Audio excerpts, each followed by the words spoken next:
Hey YouTube friends, welcome back to my Planty channel. I've got a surprise video for you guys today because some new plants got delivered this morning. So I haven't opened the box. I wanted you to be the first ones to see it. I promised myself at the end of 2024 that when the year ticked over into 2025, I wouldn't buy any more plants. I mean, I really do have enough plants. I promised myself that I was allowed to propagate them, I was allowed to get them from plant swaps, all the things, but no more money on plants because, as I said, I really don't need any more plants. However, there was some really good Boxing Day sales online and I managed to get, how many plants do I have in the box? I think there's about 6 in there. I can't even quite remember what I ordered, but I got all of them for 30% off and I just couldn't help myself. I thought, if I'm not going to buy a single plant in 2025, then I need to tick a few plants off my wish list, because otherwise, I don't know about you, but I'm just going to be thinking about them all year. So most of these plants were on my wish list. However, 1 or 2 of them I didn't even know that I wanted until I saw their picture online. If you just love looking at new plants like I do, or you're looking for a few planty tips along the way, let's dive into my video. I can't wait to show you guys what's in this box. So I haven't bought from these guys before. It's called the Jungle Collective. Absolutely not sponsored. My channel is way too small. I love how they arrive. I love that there's no excessive packing in here as well. So I knew that I wasn't going to be getting them till the beginning of January, but that was fine with me. I don't know about you, but Christmas is such a busy period anyway. The first thing I do, because I want to make sure in this video you get plant tips as well as getting to look at these cool new plants, I'm just going to take them out of the box one at a time, try and remind myself what they are, which ones I ordered, and also I'll just talk you through where I plan on putting them, some basic plant care, and also how I look after my plants for the first few weeks when they arrive. I'll start with the original one. The original reason I went online was because of this guy. So I'll get it out of the box so I don't drop the box. I'm just going to put the rest of the box down. Oh goodness, it was tangled. So the original reason that I went online for the sale in the first place was, so my favorite nursery, the Plant Shark, they had a massive one of these hanging up, and every time, it was in, I want to say, a 30 centimeter pot, and every time I went there I kept touching the leaves and I kept looking at it, and I thought, you know what, I can't go through 2025. I know it's just a good old school Satin Pothos, but I don't own one, and there's something about the leaves. This poor plant, I'm going to touch its leaves so much, and look, it looks so healthy, just ready to go. I'm really happy. It's always a bit hard when you buy them online, firstly to know if the plants are going to turn up healthy, but also the size. I always have trouble. I know they tell you the pot size that you're going to get it in, but you're just not sure what size plant, but this plant it's a really good size. I have quite a few varieties of Syngonium, but every species I find is different. So I like to look up the specifics of each of the plants when they arrive, and just to remind myself, think, okay, this is where I think I'm going to put it. But I just want to do a double check on the care my words today. I just want to do a double check on the care requirements to make sure that I'm actually going to be putting this in the right place, because I've got 2 or 3 spots in mind for this guy. I did this research, I want to say at least 2 or 3 weeks ago, and so much has happened since then. Christmas is such a busy time, so I completely can't remember what I read. Okay, this is my second attempt at screen recording. The first attempt did not go well at all. My computer actually froze, and I've just spent the last half hour cleaning its memory. I've downloaded a new specific app to screen record, so fingers crossed. 3, 2, 1. Okay, great. It looks like it's working. So we'll go here and we'll search for Satin Pothos. My internet's quite slow today. We're actually using our modem instead of the NBN. I've got a message from the supplier. I'm not exactly sure what's going on. Also sounds like the postie's going past just as I'm trying to record. Thank you, Daisy. Okay, so here it is. Spindapsus pictus. So it has beautiful firm matte green leaves covered in slightly reflected silver blotches that's words today that shimmer and catch your eye in the right light. Absolutely. It must be so hard for you guys to tell online, but those leaves are just spectacular. I can absolutely see why I had to keep touching these plants every time I went to the Plant Shark. The leaves are amazing.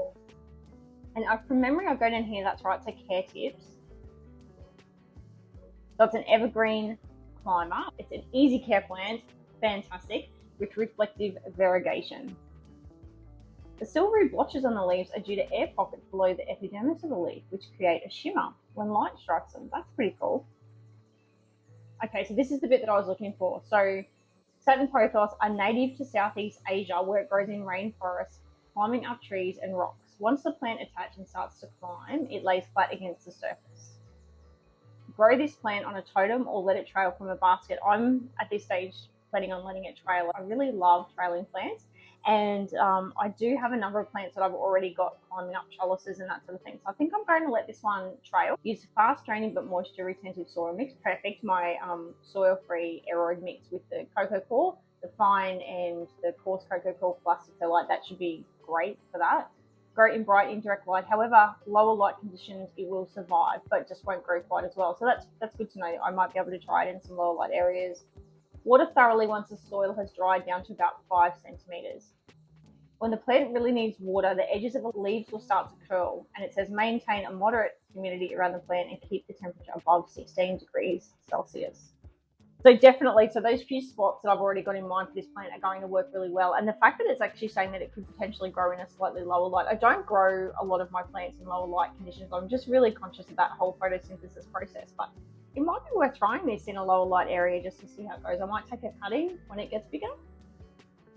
So that's the process I do. So once a plant arrives, the first thing I do is I go back, or if I'm sitting in the nursery, I start Googling on my phone and I go, all right, what are the care requirements? Because there's nothing worse than falling in love with a plant and then bringing it home and thinking, I actually don't have a place that's suitable for it. So I did this online before I hit go to all of these plants that I've got in the box, some of them that I don't actually need, but I always make sure that I've got a home for them, that I've got a suitable environment, and I'm not trying to scramble when I bring them home to think, oh my goodness, I've literally got nowhere to grow these, and they're not going to thrive, because I'm all about making sure that my plants are happy. Also, I don't want the plants to be too hard for me to look after, because that's just time consuming. The other thing I'm looking for, so I'm just checking the health, like the leaves, are they feel really firm? They're actually quite a thick leaf, which I remember from the nursery.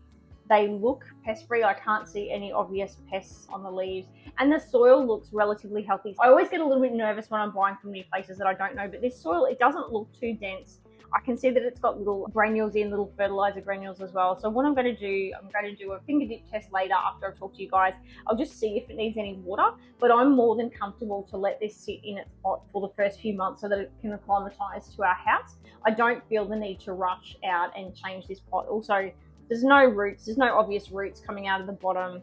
You can, I know some people actually even pull it out and check the roots, but this plant's screaming that it's healthy to me, so I don't need to check the roots. I'll start with regular watering routine. I'll be finger dip testing it until I get to know it, because when you first get a new plant, and it depends on the season, summer, winter, how much light it's getting, how much water it's using. So I find it takes many weeks to get to know your new plant and to work out what that watering routine is for it. So yeah, I just keep do a finger dip test, or as I've said before, I don't actually appreciate the feeling of soil underneath my fingers, so I often use a bamboo chopstick and I stick that in, and that pretty quickly tells you how moist the soil is. I keep doing the bamboo chopstick test multiple times per week on all of these new plants until I get to know them and work out just how regularly I'm needing to water them. It's summer here in southeast Queensland at the moment, so the watering schedule that I get used to in summer, if I decide to put this in a grow light position, summer, winter, it still impact. I have found it does impact a little bit, not as much though. Whereas if I don't have it under grow lights, then I've just got it in natural light conditions, the summer, winter can impact it. So just a reminder both to myself and to you guys, when you first get a new plant, watching it as the seasons change as well, to see if you do need to change the care routines, the water routine as the seasons change. So that is my brand new Satin Pothos. I am so happy. The whole reason that I was on the Jungle Collective, website in the first place, I was only going to get this one plant. I definitely needed it for 2025. How many plants later? Six plants later. Okay, let's move on to the next plant. I'm sure you guys are probably getting sick of this one. What to choose next? Let's choose this one just because it was the closest to me. I've got two new Syngoniums, if anyone's surprised. If you've had a chance to watch any of my other videos, you would have heard me mention that one of my friend that owns a plant library, gave me 2 cuttings of Syngoniums about mid last year, and I had never had Syngoniums before. I always just thought of them as a garden plant because they're growing in our garden up behind our big macadamia nut tree, and I've just fallen in love with Syngoniums, and I can't help myself. I just keep collecting them. I think I'm up to about 6 different types now. I just love them. I find them really easy to care for. You can put them up a trellis or they trail. So this one, when I saw this one, I absolutely didn't need it, but 30% off. This one is called Syngonium Confetti. You can go see that there. And the reason it's called Confetti Just try and find a leaf that shows it. See the pink splashes on it? So it's completely the opposite to the plant that I got last month where it had like the dark splashes through it. This is actually a light leaf and it's got the pink splashes through it. And I just thought, yeah, I definitely need a Syngonium confetti. So this one, so same thing. I'm just doing the same as what I did with the Pothos. I'm having a look at the soil, just making sure there's no obvious roots coming out of the bottom. Yes, I could check the roots, but the plant itself looks healthy to me. I can't see any obvious pests on the plant. The soil I can see has a mix of bark through it as well as the normal potting soil. I'm happy to keep it in this for now. I'll do the bamboo dip test on it. The other thing is, you guys have probably heard me mention in my other videos, I don't use soil for any of my plants. The only plants at home that you'll find that are actually in soil are plants that I've got new, because I try and let the plants acclimatise for about 6 months to their new location, to their new home with me, before I'll actually repot them. That's if I'm happy with the pot that it's come in, and the pot's got good drainage, and I'm happy with the soil. I'll leave it for at least 6 months before I repot it, but they're the only plants that you'll find in soil. And the rest of my plants are either in my aroid mix, which is the coconut coir and perlite. I'm transitioning a lot of my smaller plants into mab grow, which is a form of pond. I'll show you in the B-roll what that looks like. And I do that, I do a lot of them in self-draining pots or no drainage hydro. So it's a bit like, I treat mab grow just like I would leca, so the clay balls. And I also have a lot of hydro plants. I have a lot of my plants in water. And that's come about because actually it's really embarrassing. I'm an environmental chemist who loves all things nature, absolutely loves plants. I think and talk about plants pretty much whenever I'm awake. I'm thinking and talking about plants, and I'm actually allergic to the bacteria that grows in soil. Yep, I'm allergic to the bacteria that grows in soil. As I started collecting more plants and getting more and more, my sinuses started getting worse, and I went and had the allergy test, and sure enough, so it was actually out of necessity. But I've been really enjoying experimenting. I love experimenting with all of the different soil mediums and not just sticking to soil. So it's been great. I get to, put my scientist hat on and experiment. So my three non-soil mixes that are working really well for me is straight out hydro. Love hydro, can't talk enough about it. My smaller plants, I'm transitioning into that mud grow. Well, it's little rocks, but it's similar to leca. And then I've also got my good old school aroid mix, which is the coarse and fine coconut soil and perlite, and the 3 combinations are just working really well for me. But I will leave this guy as it is. I'm really happy so far with the setup. It looks really healthy. The soil looks like it's got, as I said, some bark through it, so it's not like really dense. It's not too dense. So this guy I'll leave for 6 months before I decide which of those other things I'll transition it into, or I might even take a cutting from it and maybe try a few different mediums. Who knows? The scientist in me is really excited to see. But enough about that. Let's talk about, you're here to talk about this plant. Let's talk about my new Syngonium confetti, because oh my goodness, can you see? Just beautiful. All these plants are a really good size. Okay, let's see if I can get another screen recording to happen. So we'll get out of our Pothos and we're going to go back to, we'll look up our Syngonium confetti. Can I spell it? Syngonium confetti. A bit dangerous if I just put in Syngonium. I might find some other plants that I must have. Let's see if that comes up. Okay, there it is. Oh, wow. Can't wait till mine looks like some of those bigger ones. I think I got the 90ml pot from memory. I didn't get the 100ml. So this is about a 9cm pot that I got. Okay, let's have a look. Let's go directly into the care tips, see what else they've got to say. Syngonium confetti is famous for its unique and distinctive foliage with pink splashes on the light green leaf. Absolutely. Look at this little one. It's a fast-growing and easy care plant. Yay, I love that word, easy care. Like most Syngoniums, it can handle fairly low light conditions, in saying that it will grow faster and have more vibrant leaves if grown in bright indirect light. In more tropical environments, it can be grown outdoor, best in dappled shade. Fantastic. So Syngonium confetti comes from Central and Northern South America, where it grows as a vine up the trunks of tropical rainforest trees secured by its roots. The plant is rained upon very regularly and fertilized with a very dilute solution of nutrients from decaying plant material above it on the tree. The roots then dry off between rain showers in the gentle breezes. Therefore, they will benefit from feeding diluted liquid fertilizer during the active growing months. Awesome. Eventually, the vines can become too long to manage easily, and then it's time to take cuttings and start new plants. New plants, that sounds amazing. That sounds perfect to me. or you can put it back into the mother pot to make it a denser display. I've been doing that a fair bit actually with a few of my plants that I've had recently, just trying to make them denser. So there it is. That's a confetti. Once again, I'm not worried about any of the spots that I've had it. I'm happy to hear that I'm not going to have to take up more room in my ensuite, because I really am. Even with that additional shelf that I'm getting in my ensuite, I am actually going to start struggling for space in there. So good to hear that this will just be okay in one of my higher light locations at home or under one of our grow lights. That is my Syngonium confetti. It's going to be hard to choose a favorite, that's for sure. What's in the box next? Let's have a look. Oh, let's get this one out. This one. So happy to know that I did need to, need is a strong word, but this is another plant that I needed. So it's Euphorbia Medusa's head. Oh my goodness, never seen anything as amazing as this. Oh, I can see a little bit of one of my other plants. Let me just move that. I don't know how I've managed it. I had forgotten this, but I actually have ordered 2 of these. This one's a little bit more established actually, so let me show you this one. So this is the Medusa's head, and out the front of our house, when you come out our front door, I don't know if you've noticed, but we've got a vine that grows up some wires there, and that whole garden there is just looking really messy, and it's been there for years, and it really needs some TLC. The vine needs to be repotted, and a lot of the other plants there, they're just not doing well. So got some new pots. It gets strong afternoon western sun, so I was looking for some succulents to put in there.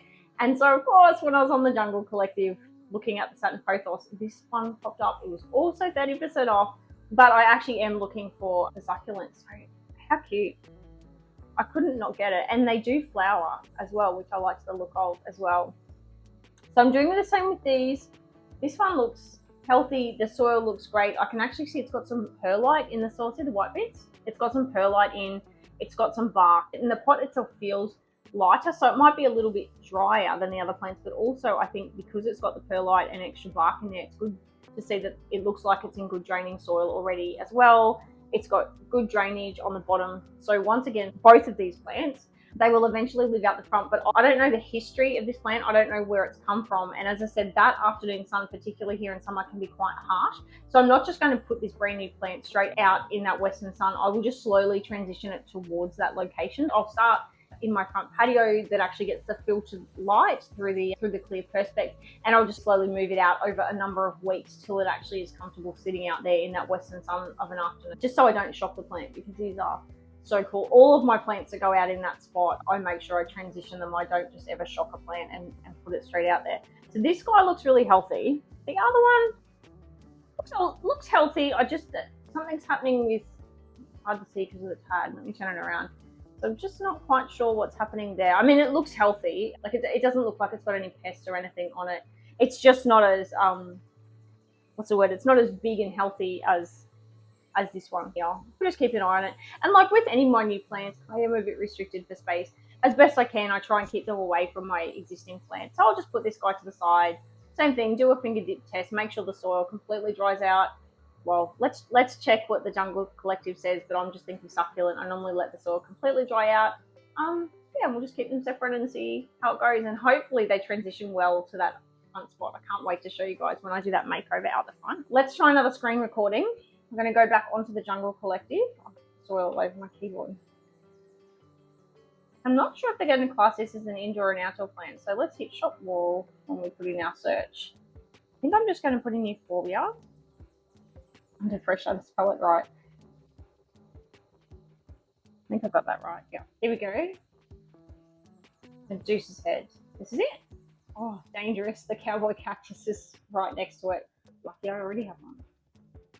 All right, the Medusa's head. Let's read. Oh, see, this is the picture that I fell in love with. I thought I absolutely need one of those plants. How cool. And the beautiful thing about succulents is just how easy they are to propagate. The Medusa's head Euphorbia is known for its snake-like arms that resemble locks of hair like Medusa. I absolutely agree. Euphorbia Medusa forms a flattened crown cushion-like mass looking like a black wavy emerald green coral. This plant grows well in full sun. Brilliant. That is exactly what I need, which is what I already had read, but as I said, too much time has passed and I'd completely forgotten, but I wouldn't have chosen this plant if it didn't say full sun, because it really is properly full sun out there where I want to put it. Let's read some further care instructions. Oh, This one doesn't have it. Is there anything else? Oh no, I just saw the Madagascar palm. Oh, dangerous. All right, let's go on to them. Euphorbia. Can't spell. Euphorbia Medusa. Here we go. No, that's the Jungle Collective. We're looking for maybe Gardening Know-How. What do you think? I normally use the spruce, but it's not coming up. As I'm reading through this, it says, if you have a friend with a mature plant, you can ask them for a cutting to propagate your own, which is amazing. That's totally what I plan on giving some cuttings to some of my friends. Let the end of the cutting dry for a few days to develop a callus before planting. So I've actually got some Euphorbia sitting in my back area at the moment that I only took off this morning, and I'm just letting it callus over before I actually pop them into my aeroid mix to start growing. So I just thought while that was up, that's a good thing to remember. So Medusa's head is drought tolerant. The plant benefits from regular moisture during summer, and in general, one watering every week or so is enough. Although be sure that the soil drains well and never let the soil become waterlogged like with most succulents. Medusa's head's plants in containers shouldn't be watered during the winter months, although you can water the plant very lightly if it begins to look shriveled. Fertilize the plant monthly during spring and summer at half strength. Yeah, I always do that with my succulents. Otherwise, caring for Medusa's head isn't very complicated. Watch out for mealybugs and spider mites. Be sure the plant isn't crowded and give good air circulation to prevent powdery mildew, which I have had on a number of my succulents. Be careful when working with Medusa's head plants like Euphorbia. The plant contains sap, which can irritate skin and eyes. So this morning, when I was actually breaking the bits of the Euphorbia off, I was wearing gloves, and I made sure that I washed my hands afterwards. That is my Euphorbia Medusa's head. Can't wait to watch both of these grow. So cool. Hey YouTube friends, Executive Mel jumping in here with my cup of chai. I've just been editing the video, and even with a lot of editing, it's still going to be over an hour. And I mean, I love plants, but that's a very long plant video. I've made the executive decision, let's make it a two-part video. The first part, if you're still here, you've just watched, where we unbox those first 3 plants, and then in the next video, we'll unbox the next 3. If you've enjoyed this video, I hope that you stick around for the second one. If I can get the technology to work, I'll put a link to it here once I've edited the second video. And if I can't get the technology to work, I'll put a link to it in the description below. We've picked up a few planty tips in today's video, and until my next video, take care. Remember, you've totally got this.